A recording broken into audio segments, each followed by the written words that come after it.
우리는 지난주에 조리로서 산자와 죽은 자를 심판하러 오시리라 라는 이 믿음의 고백 가운데 담긴 우리의 믿음의 선포에 대해서 함께 말씀을 나누었습니다. 지난주에 나누었던 말씀 다시 간단하게 정리해 보면 성경은 분명하게 예수님이 다시 이 땅에 오시는데 정확한 날짜는 하나님만이 알고 계시고 아무도 모른다고 말씀해 주셨습니다. 그리고 이 땅에 다시 오실 예수님은 이 세상에 살았고 또 살고 있는 모든 사람을 심판하시기 위해서 승천하신 모습 그대로 완전한 하나님과 완전한 사람으로 모든 사람들이 다 볼 수 있게 영광 중에 임하실 것이라고 말씀해 주셨습니다.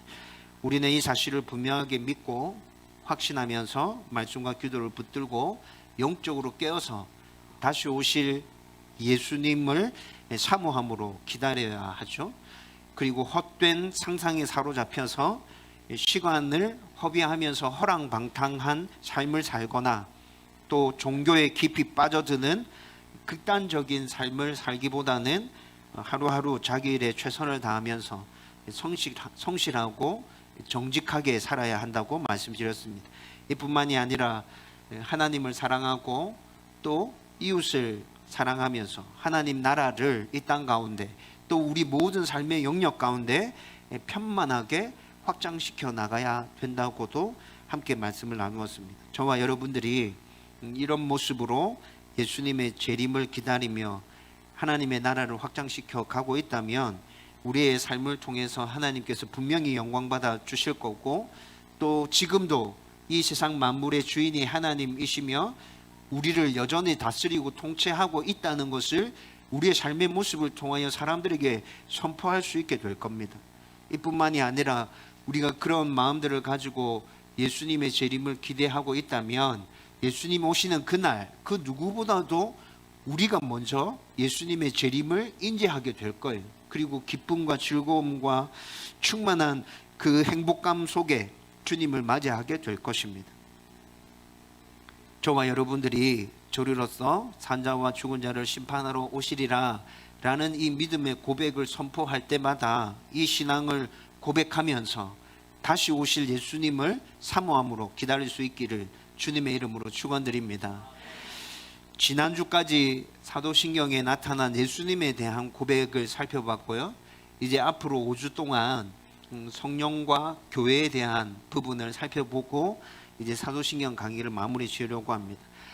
여러분, 한국 교회 안에 교단들이 참 많죠. 엄청나게 많아요. 100개가 넘어요. 그런데 크게 분류하면 장로교, 침례교, 오순절, 감리교, 성결교 등등 이 정도로 분류할 수 있습니다. 그런데 우리 교회가 속한 교단은 장로교 교단입니다. 장로교 교단은 종교개혁자 칼빈의 신학과 신앙 고백을 중심으로 개혁교회에 속하는 한 부류인데 웨스트민스터 교리문답과 하이델베르그 교리문답을 신앙의 기초에 깔고 있습니다. 그리고 이 기초보다도 더 밑바닥에 깔려있는 진짜 중요한 기초는 칼빈 신학의 특징이고 핵심인데 하나님의 말씀인 성경, 이 기초 위에 칼빈 신학이 세워져 있어요. 여러분, 이 말은 성경의 말씀을 교회와 전통의 권위 위에 두고 있다는 겁니다. 다른 것보다도 하나님의 말씀이 최고로 중요해.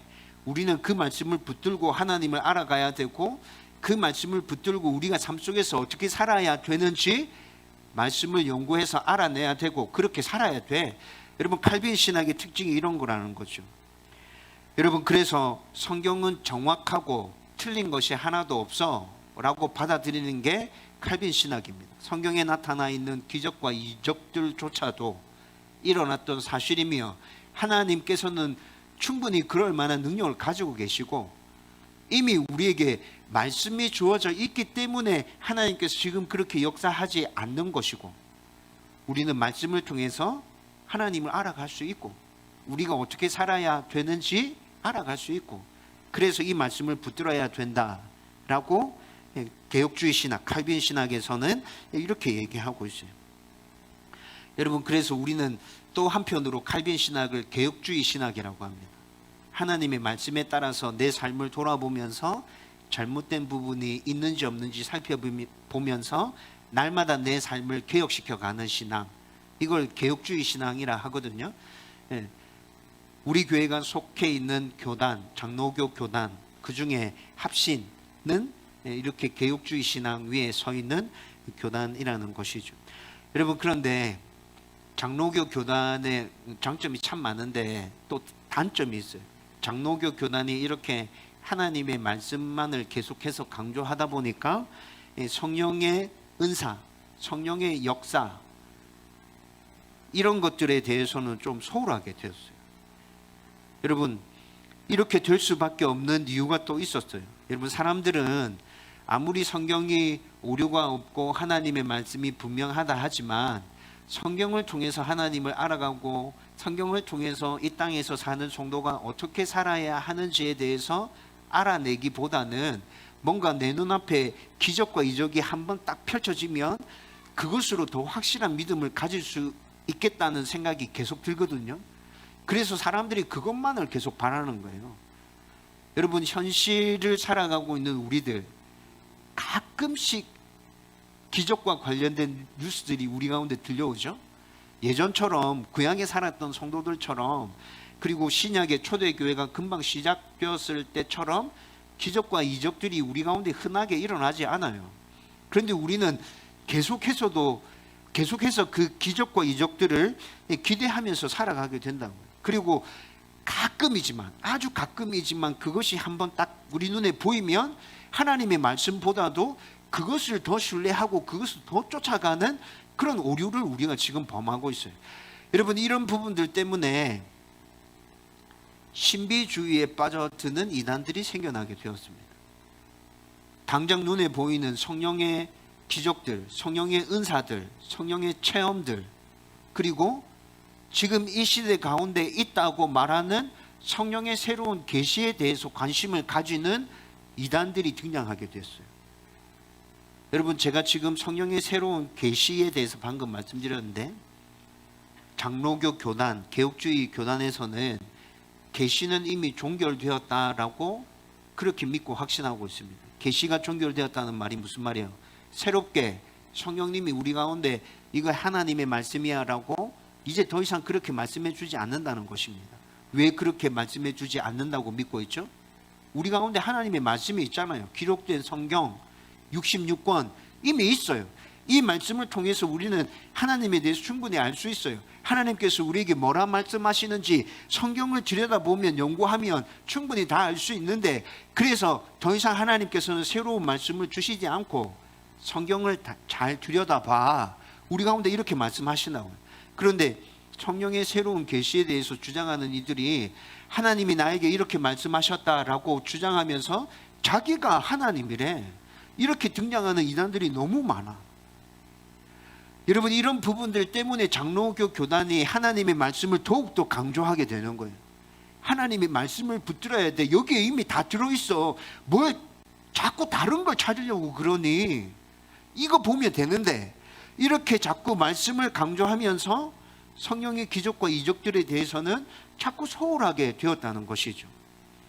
여러분, 그런데 장로교 교단이 범하고 있는 오류가 여기에서 나타나고 있습니다. 성경에서는 분명히 성령에 대해서 얘기해 주고 있어요. 지금 이 시대에 계시는 종결되어졌지만 성령님 여전히 우리 가운데 역사하고 계십니다. 필요하면 성령이 역사해서 기적과 이적들이 일어나기도 합니다. 성령의 아주 특별한 은사를 받고 그 은사들을 통해서 교회를 세워가고 있는 성도들이 있습니다. 그런데 장로교 교단이 이 부분에 대해서 계속 소홀하게 취급하게 되었다고. 여러분, 저와 여러분들은 오늘 사도신경에 나타나 있는 성령을 믿사오며 라는 이 간단한 고백 가운데 성경이 성령에 대해서 어떻게 말씀하고 있는지, 우리는 그 성령을 어떻게 믿고 선포해야 되는지에 대해서 함께 말씀을 나눌 것입니다.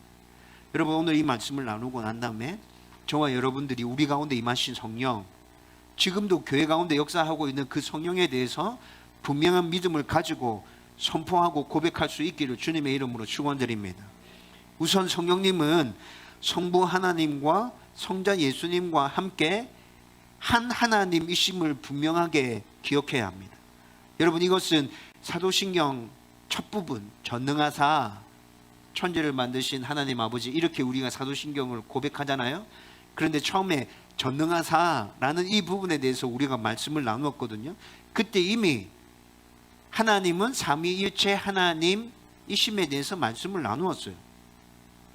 굉장히 이해하기 어렵고 논리에도 맞지 않는 부분이었지만 성경에서는 하나님은 삼위일체 하나님이시다고 계속해서 말씀해 주고 있어요.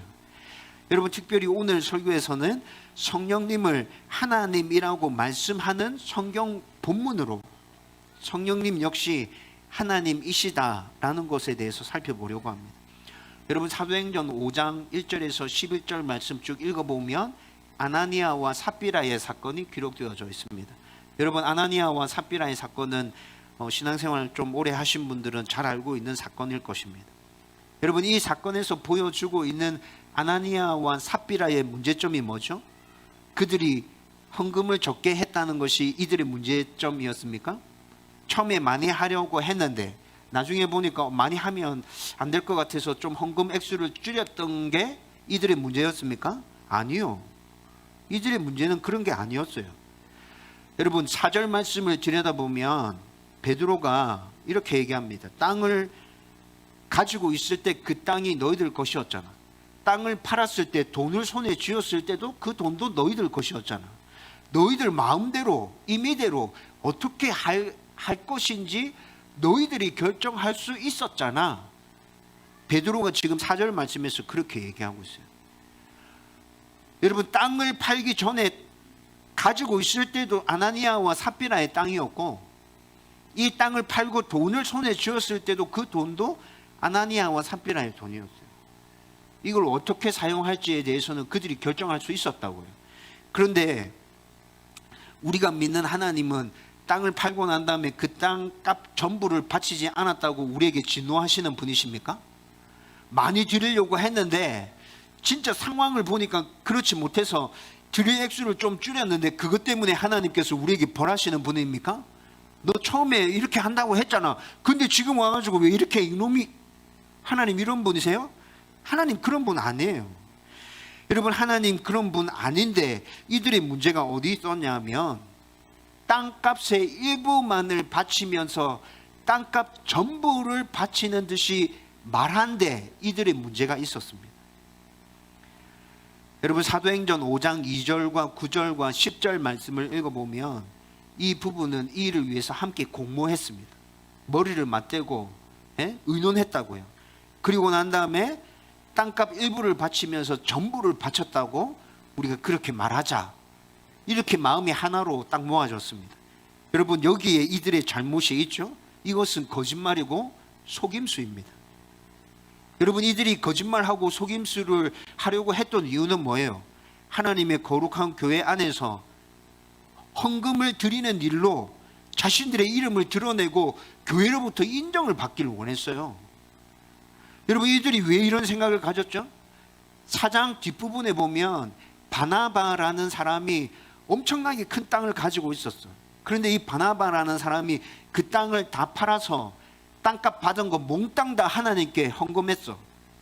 그런데 이 일 때문에 초대교회 사람들이 바나바를 굉장히 존경하고 우러러 보면서 야, 저 사람 진짜 대단한 사람이다, 이렇게 칭찬하고 인정해 주기 시작하는 거예요. 아나니아와 삽비라가 바나바가 이렇게 교회로부터 인정받고 칭찬받는 모습을 보면서 그들도 우리도 교회 성도들에게 인정받고 싶다. 어떻게 하면 인정받을 수 있을까? 우리도 땅 있는데 저거 팔아가지고 교회 헌금할까? 야, 근데 좀 아깝다. 다 하지 말고 그냥 조금 이렇게 떼어서 하고 다 했다고 하자. 여러분, 이렇게 된 거예요.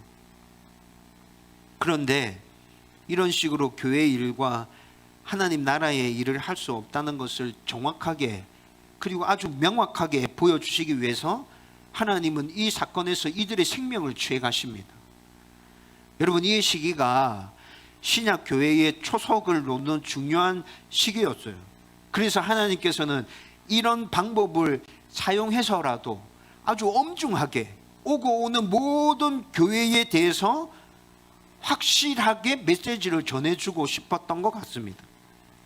여러분, 이 사건에서 우리는 교회의 일과 하나님의 일을 하는 중요한 원리를 발견하게 되죠. 그 원리가 뭡니까? 그것은 하나님 나라의 일이나 교회의 일은 사람들의 힘이나 재력에 의해서 이루어지지 않는다. 여러분, 이것을 분명하게 보여주고 있어요. 더구나 그런 것들의 도움을 받기 위해서 사람들의 그 공명심을 자극하거나 세상의 방식으로 일을 진행해서는 안 된다. 만약에 너희들이 그렇게 교회의 일과 하나님 나라의 일을 진행한다면 그것으로 인해서 그 교회는 망하게 될 거야. 너희들은 그것 때문에 망하게 될 거야. 여러분, 이런 메시지들이 지금 이 사건 안에서 분명히 선포되어지고 있다고요. 여러분, 우리는 분명하게 기억해야 돼요. 교회의 주인은 하나님이십니다. 하나님께서 필요한 모든 일들을 진행시켜 가십니다. 되게 만들어 주시는 거예요. 여러분, 우리는 하나님의 뜻에 순종해서 하나님 말씀을 쫓아가기만 하면 일이 되어지는 것을 경험하게 될 것입니다. 모든 교회의 일들, 가정의 일들, 자녀의 일들, 내 생업의 일들, 여러분, 이 사실을 분명하게 기억하십시오. 그리고 이것뿐만이 아니라 오늘 우리가 지금 이 사건에서 살펴보려고 하는 것들이 또 드러나고 있는데, 오늘 우리가 지금 살펴보려고 하는 건 성령님이 하나님이시다라는 것에 대해서 살펴보려고 하는 거죠. 그런데 그 메시지조차도 이 사건에서 드러나고 있어요. 3절 말씀 보면 베드로가 아나니아에게 이렇게 얘기합니다. 너가 성령을 속였고, 4절 말씀에서도 이렇게 얘기합니다. 사람에게 거짓말한 것이 아니요 하나님께로다. 3절에서는 성령을 속였다고 말하고 있죠. 근데 4절에서는 누구에게 거짓말했다고 또 얘기하고 있어요? 하나님께 거짓말했다고 얘기하고 있어요. 9절 말씀에 넘어가 보면 이렇게 얘기합니다. 너희가 어찌 함께 꾀하여 주의 영을 시험하려 하느냐. 베드로가 지금 삽비라에게 또 이렇게 얘기하고 있어요.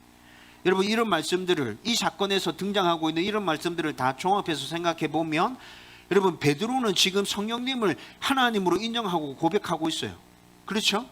분명히 하나님을 성령님으로 보고 있어요. 성령님을 하나님으로 말하고 있어요. 여러분, 베드로가 이렇게 말했는데 베드로뿐만이 아니라 이 메시지를 듣고 있는 초대교회 성도들도 베드로와 똑같이 성령님을 하나님이라고 인정하고 받아들이고 있는 거예요. 그래서 이 메시지가 초대교회 성도들에게 아무런 거부감 없이 온전하게 선포되어졌던 거죠. 이해가 되시죠? 여러분, 사도행전을 기록하고 있는 누가도 이 부분에 대해서 아무런 끄리낌 없이 받아들이고 있어요. 그래서 사도행전에 지금 이 사건을 이대로 기록하고 있는 거라고요. 성령님은 하나님이셔. 하나님이시고 우리가 드리는 그 영광, 위엄들, 존귀들 합당하게 받으셔야 되는 분이야. 다 인정되어지고 있어요. 여러분, 구약 성경에 성령님을 하나님의 신이라고 표현합니다. 하나님의 영이라고 표현하고 있습니다. 그런데 구약 성경에서 하나님의 신, 하나님의 영이라고 표현되어졌던 그 성령님이 신약으로 넘어와서 초대교회가 시작되어지면서 분명하게 성령님도 하나님이시다라고 선포되어지고 있다고요. 여러분, 그러므로 우리는 성령님이 온전한 하나님이심을 인정하고 항상 그에 합당한, 그분에게 합당한 영예와 경배와 존경과 사랑을 올려드려야만 합니다. 여러분, 사도신경 첫 부분에서 전능하사라는 이 고백에 담겨있는 우리 믿음의 고백이 무엇인지에 대해서 우리는 이미 함께 나눴거든요. 그때 이 부분에 대해서 충분히 설명해 드렸어요. 그때 설명해 드렸던 것을 다시 가져와서 말씀드리면, 성령님은 성부 하나님과 성자 예수님과 동일한 본질이시고 영원 전부터 계셨고 안 계신 곳이 없었고 전지전능하시며 위대하시며 광대하신 하나님이십니다. 그리고 성도가 성령님께 올려드리는 영예와 영광과 존귀와 사랑은 성부 하나님과 성자 예수님께 올려드리는 것과 똑같아야 한다고 성경은 계속해서 우리에게 말씀해 주고 있어요. 여러분, 이를 마태복음 28장 19절에서는 이렇게 말씀하고 있어요. 그러므로 너희는 가서 모든 민족을 제자로 삼아 아버지와 아들과 성령의 이름으로 세례를 베풀고 라고 말씀합니다. 고린도후서 13장 13절 말씀에서는 주 예수 그리스도의 은혜와 하나님의 사랑과 성령님의 교통하심이 너희 무리와 함께 있을지어다 라고 선포합니다. 여러분, 이런 말씀들이 성령님은 성부 하나님과 성자 예수님과 같은 하나님이시고 그분께 돌리는 영예와 영광과 존귀는 하나님께서 받으시는, 예수님께서 받으시는 것과 같아야 한다는 것을 이렇게 말씀해 주고 있는 것이라고요. 저와 여러분들은 성령님이 성부 하나님과 성자 예수님과 같은 하나님이시다 라는 분명한 믿음의 고백을 담대하게 선포할 수 있기를 주님의 이름으로 축원드립니다. 그러면 이제 성령님이 하시는 일은 뭔지에 대해서 한번 살펴보십시다. 예수님이 승천하시고 난 이후에 이 땅에 성령님이 오셨죠. 그리고 이 땅에 오신 성령님은 예수 그리스도를 구주라 고백하는 모든 사람들 마음 안에 내주해서 함께 계십니다. 예수님께서 다시 이 땅에 오시는 그날까지 그렇게 성도들 안에 함께 계시면서 굉장히 많은 일들을 해주고 계세요. 우리는 사도신경으로 성령을 믿사오며 라고 고백할 때 성령 하나님이 우리 안에 내주해 있고 우리 안에 내주어 계신 이 성령님이 우리를 위해서 굉장히 많은 일을 하고 계신다는 것을 믿음으로 고백하고 있는 것이거든요. 그런데 이 믿음의 고백이 정확하고 분명한 것이 되기 위해서는 어떻게 해야겠습니까? 성령님이 우리 안에서 하시는 일이 뭔지 정확하게 알아야지. 그걸 알고 고백해야지 이 믿음의 고백과 선포가 분명하고 정확한 것이 되잖아요. 여러분, 굉장히 많아요. 성령님이 우리 안에 내주하시면서 하시는 일 굉장히 많은데 중요한 것 몇 가지만, 우리가 꼭 기억해야 될 몇 가지만 지금 이 시간에 여러분들과 함께 나누려고 합니다. 여러분, 성령님이 어떤 일 하십니까? 누가 여러분들에게 물어보신다면 다 얘기하지 못해도 이것 정도는 분명하게 말할 수 있어야 돼. 고백할 수 있어야 돼. 먼저는 성령님이 성도 가운데서 하시는 일 중에 가장 중요한 건 우리의 모든 죄가 해결되었고 하나님의 자녀라는 것을 보증해 주고 계십니다. 여러분, 성령님께서 저와 여러분들 안에서 지금 이 일을 하고 계신다고요. 에베소서 1장 13절과 14절 함께 말씀을 읽겠습니다. 다 같이 읽읍시다. 시작. 그 안에서 너희도 진리의 말씀 곧 너희의 구원의 복음을 듣고 그 안에서 또한 믿어 약속의 성령으로 인치심을 받았으니 이는 우리 기업의 보증이 되사 그 얻으신 것을 속량하시고 그의 영광을 찬송하게 하려 하심이라. 아멘. 여러분, 이 말씀에서 지금 분명히 성령님이 성도 안에 계신데요. 그리고 성도 안에서 하나님의 사람이라고 인쳐주셨다고 말씀하고 있습니다. 여러분, 인친다는 것이 무슨 말이죠? 인친다. 어떤 상황에서 인칩니까? 도장 찍는 거. 문서가 진실하다. 이거 진짜다. 그것을 보여주고 싶을 때 도장을 꽝 찍습니다. 그리고 문서에 기록되어져 있는 내용들, 이것을 반드시 이행할 거다라는 언약의 개념에서 또 도장을 꽝 찍죠. 여러분, 그런데 성령님께서 성도들에게 인쳤다고 얘기하고 있어요. 도장 찍었다. 이게 무슨 말이죠? 얘는 하나님의 사람이 맞아. 얘 진짜야. 그거를 성령님께서 인치심으로 보증해 주고 계신다는 거예요. 저와 여러분들 안에 계시는 성령님께서 딱 분명하게 편하게 우리의 눈으로 드러나게 보이진 않지만 도장 찍어 주셨습니다. 인쳤어요. 얘는 하나님 사람이야. 아무도 손대지 마. 얘 함부로 건들다가 니네들 다 죽어. 성령님이 지금 그렇게 분명하게 표시를 해두고 계시다는 거죠. 여러분, 그리고 보증이 되신다는 건 무슨 말이죠? 보증이 되어 주신다는 건 하나님이 성도의 구원을 확실하게 이루신다는 것을 성령님이 증언해 주고 계신다는 거예요. 여러분, 우리의 구원이 이미 이루어졌습니다. 그렇죠? 근데 완벽하게 이루어진 건 아니죠. 여러분 이거에 대해서 들어보셨습니까? 이미 우리의 구원은 이루어졌어요. 그런데 완벽하게 아직 구원이 다 이루어진 건 아니야. 완벽하게 우리의 구원은 언제 이루어져요? 예수 그리스도께서 다시 이 땅에 오시는 그날. 그래서 이것을 신학적으로 이미 아직 이렇게 표현합니다. 이미 구원은 이루어졌어. 그런데 아직 100% 완성된 건 아니야. 예수님께서 이 땅에 오시는 날 우리 구원이 100% 완성될 거야. 성경이 또 이렇게 얘기해 주고 있다고요. 그런데 99% 이루어졌는데 아직 1% 이루어지지 않았다고 이놈의 마귀가 계속 와서 우리를 건드리네요. 니네들 구원 다 안 이루어졌어. 니네들 다 죽어. 막 이러면서 우리를 찝쩍거려요. 그런데 이렇게 마귀가 우리를 찝쩍거릴 때 우리 안에 계신 성령님이 뭐 하신다고요? 보증이 되어 주신다고. 손대지 마라 얘.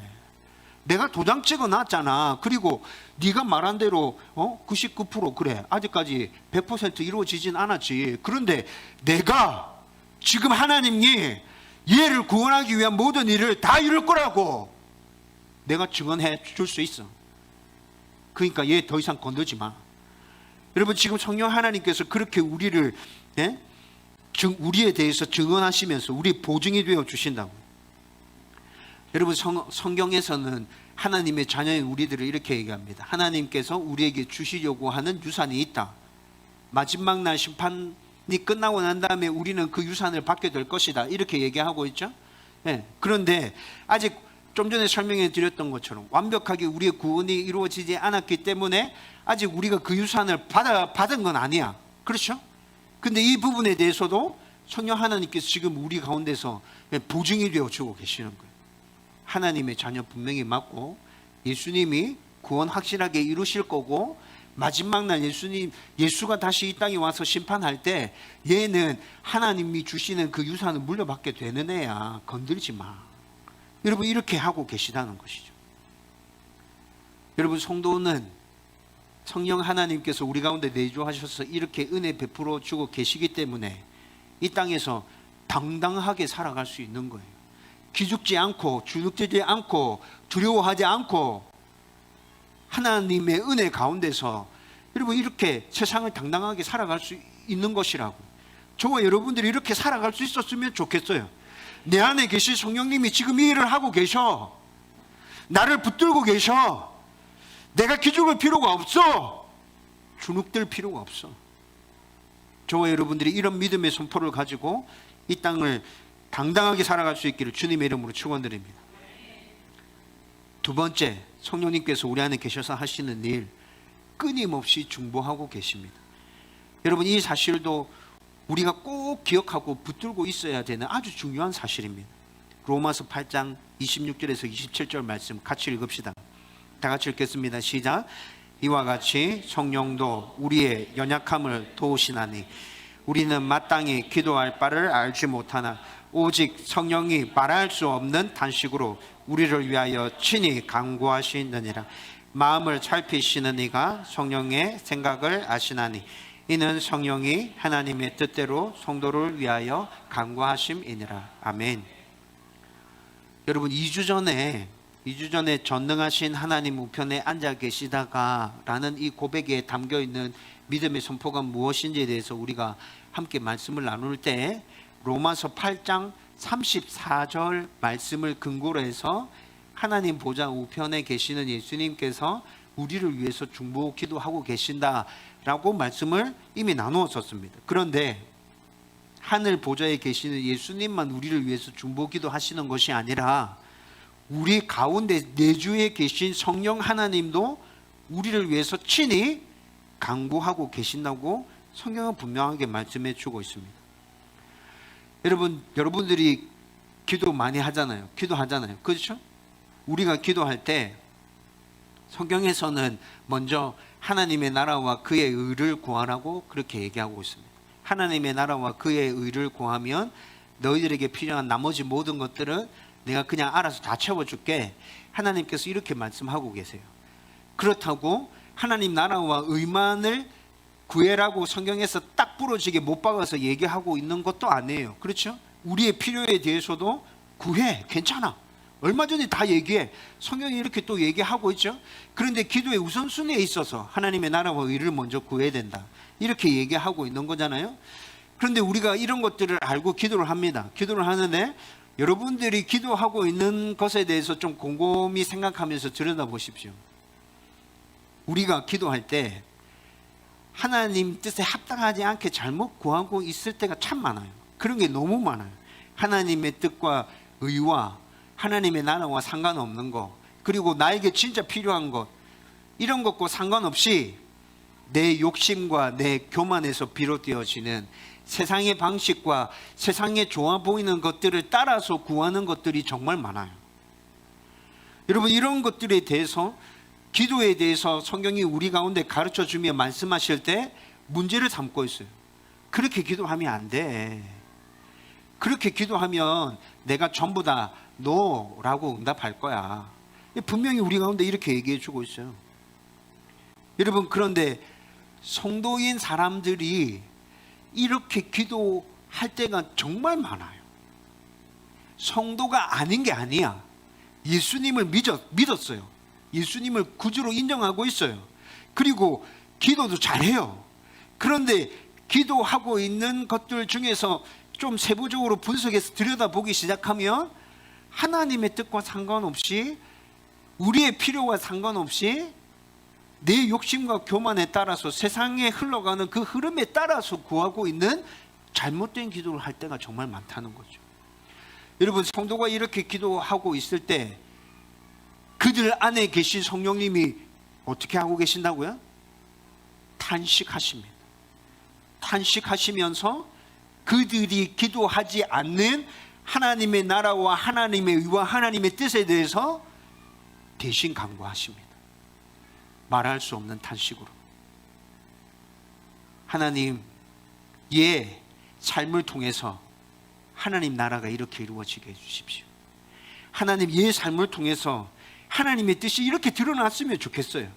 우리가 기도해야 될 내용인데 이걸 기도하지 않기에 누가 기도하고 계신다고요? 성령 하나님이 내 안에서 그렇게 기도하시고 계신 거예요. 여러분, 성령님이 이렇게 기도하고 계시기 때문에 우리가 영 다른 방향으로 기도하고 있어도 우리를 통해서 하나님의 나라가 조금씩 이 땅 가운데 세워져 가고 있는 거예요. 하나님의 뜻이 이루어져 가고 있는 거예요. 여러분, 성령님이 우리 안에서 이렇게 기도하고 있다는 게 얼마나 큰 은혜인지 아시겠습니까? 저와 여러분도 성도로 이 땅 가운데 살아가죠. 하나님의 뜻에 맞게끔 기도하려고 몸부림치고 있죠. 그런데 우리 기도도 잘 살펴보면 하나님의 뜻에 맞지 않는 기도할 때 있어. 그때 우리 안에 계신 성령님이 어떻게 하신다고요? 친히 간구하고 계세요. 내 안에 계신 성령님이, 아, 그렇게 기도하고 계시구나. 그래서 나는 절대로 망할 수가 없구나. 성령님이 나를 꼭 붙들어 주고 계시고, 그리고 내 안에 계신 성령님이 내가 하나님의 뜻을 이루어갈 수 있도록, 하나님의 나라를 세워갈 수 있도록 친히 그렇게 간구해 주고 계시기에 나는 이 땅에서 절대 망할 수 없구나. 여러분, 저와 여러분들이 이 사실을 기억하면서 이 확신을 담대하게 선포할 수 있기를 주님의 이름으로 축원드립니다. 그리고 마지막으로 우리 안에 계신 성령님의 또 다른 이름은 보혜사입니다. 보혜사. 이 이름에서 드러나듯이 성령은 성도를 지켜주시고 은혜 주시고 가르쳐 주시는 분이십니다. 여러분, 보혜사라는 이름은 요한복음 14장 16절에 나타납니다. 요한복음 14장 16절에 성령님의 또 다른 이름 보혜사 이렇게 나타나는데, 헬라어로 파라클레토스라는 단어입니다. 그런데 이 단어를 한국말로 번역하면 위로자, 중보자, 돕는 자, 상담자, 이런 뜻을 가진 단어가 보혜사라는 단어이거든요. 그런데 여러분, 지금 보이잖아요. 보혜사라는 이 말은 한자어이거든요. 한자어. 그런데 어떤 한자가 쓰여졌는지 보면 성령님께서 우리에게 하시는 일들이 좀 더 한국 사람들에게 좀 더 쉽게 다가와. 보호할 보입니다. 지킬 보. 그 다음에 해는 은혜 해자입니다. 사는 스승사자입니다. 이런 한자어로 구성된 보혜사. 그러면 성령님이 어떤 일 하시는지 금방 확 들어오죠. 성령님께서는 성도들을 지키시고 보호해 주십니다. 요한복음 14장 16절에서 18절 말씀을 읽어보면 예수님께서 제자들에게 성령을 보내주실 것이라고 말씀합니다. 그리고 이 성령은 너희들 가운데서 떠나지 않고 영원토록 함께 있을 것이라고 말씀하면서 너희를 고아와 같이 버려두지 않을 것이라 말씀합니다. 여러분, 이게 무슨 말이에요? 성령님이 오시는데 그 성령님이 우리 가운데 임해서 우리를 고아와 같이 버려두지 않고 영원토록 함께 하실 거랍니다. 이게 무슨 말이에요? 성령님이 우리를 지켜주시고 보호해 주신다. 함께 하시면서 너희를 지키고 보호할 거야. 사단의 유혹과 공격으로부터 성령님께서 우리를 지키시고 보호하십니다. 이 땅 가운데서 하나님의 자녀로서 하나님의 나라를 세워가는 그 삶을 살아야 하는 동안에 하나님께서는 우리를 계속해서, 성령님은 우리를 계속해서 지키시고 보호해 주십니다. 그리고 두 번째, 우리에게 필요한 은혜들도 때를 따라서 부어주십니다. 우리 안에 남아있는 죄성 때문에 죄를 범하고 넘어졌을 때, 낙심하고 좌절했을 때 우리의 죄를 깨닫게 하는 은혜, 회개할 수 있도록 애통의 마음과 상한 마음을 주시는 은혜, 위로와 격려 가운데서 다시 힘을 내서 일어설 수 있게 하는 은혜, 용기를 내어서 세상을 향해서 담대하게 나갈 수 있도록 해주시는 은혜, 세상이 알 수 없는 평안이 우리 가운데 넘쳐서 하나님의 자녀답게 살게 하는 그 은혜, 모든 상황과 문제 가운데서 참고 인내하고 견딜 수 있도록 하는 그 은혜, 우리 안에 계신 성령님께서 이런 은혜들을 우리 가운데 부어주고 계세요.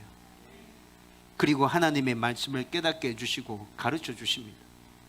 성경을 읽을 때 하나님이 어떤 분이신지 성령 하나님이 우리 가운데 계속 가르치고 계세요.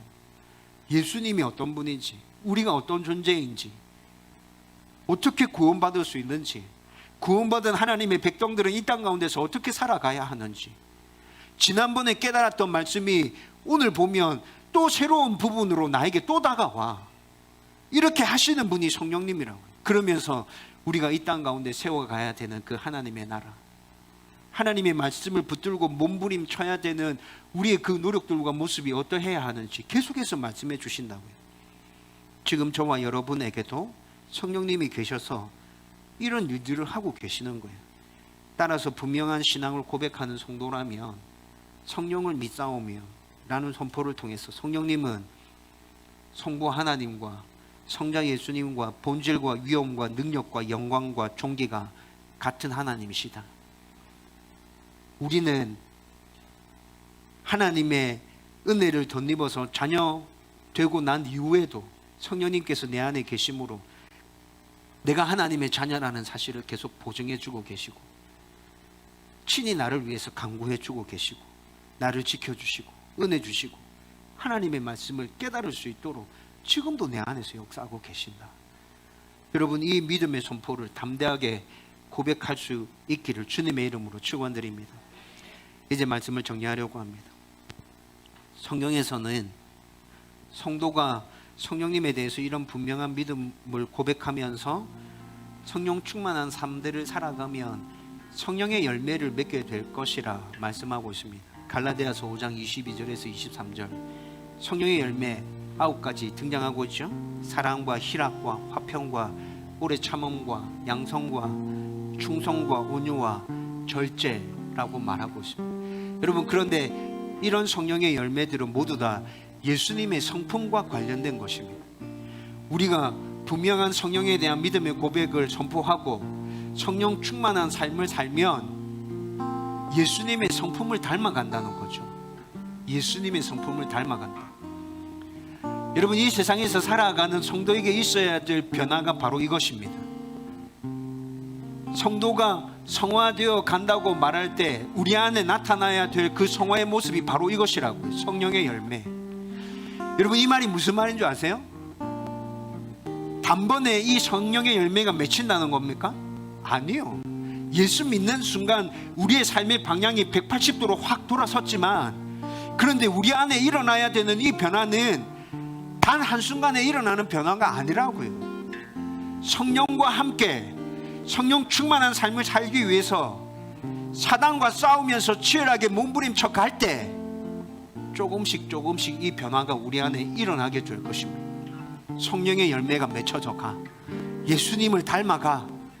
우리 안에 그런 모습들이 막 나타나면서 이 땅 가운데 하나님의 나라는 편만해지고 하나님께서 영광 받으시는 역사가 계속해서 일어나. 여러분, 하나님께서 우리에게 지금 그렇게 살라고 말씀하고 계시는 거예요. 우리가 이렇게 살면 예전에 우리가 사단의 지배를 받으면서 우리 안에 있었던 아주 안 좋은 모습들 있잖아요. 음행들, 더러운 것들, 호색, 우상숭배, 시기, 탐심, 분냄들, 분열하는 것들, 술취함들, 방탕함들, 시기들, 이런 것들은 모두 다 사라져버리고 성령의 열매들로 우리 안에 가득 채워지게 된다고 말씀해 주고 있습니다. 여러분, 성령에 대해서 우리 분명하게 고백하십시다. 성령님도 하나님이셔. 그분이 지금 내가 하나님의 자녀임을 보증해 주고 계셔. 나를 위해서 계속 기도해 주고 계셔. 나를 지켜주신단 말이야. 은혜 주고 계신단 말이야. 하나님의 말씀이 온전하게 깨달아질 수 있도록 지금도 나의 가운데서 그렇게 역사해 주고 계셔. 여러분, 이렇게 담대하게 온전하게 성령에 대해서 믿음을 고백하면서 성령의 열매를 맺어가는, 온전하게 하나님의 사람으로 변화되어져 가는 저와 여러분들이 되기를 주님의 이름으로 축원드립니다.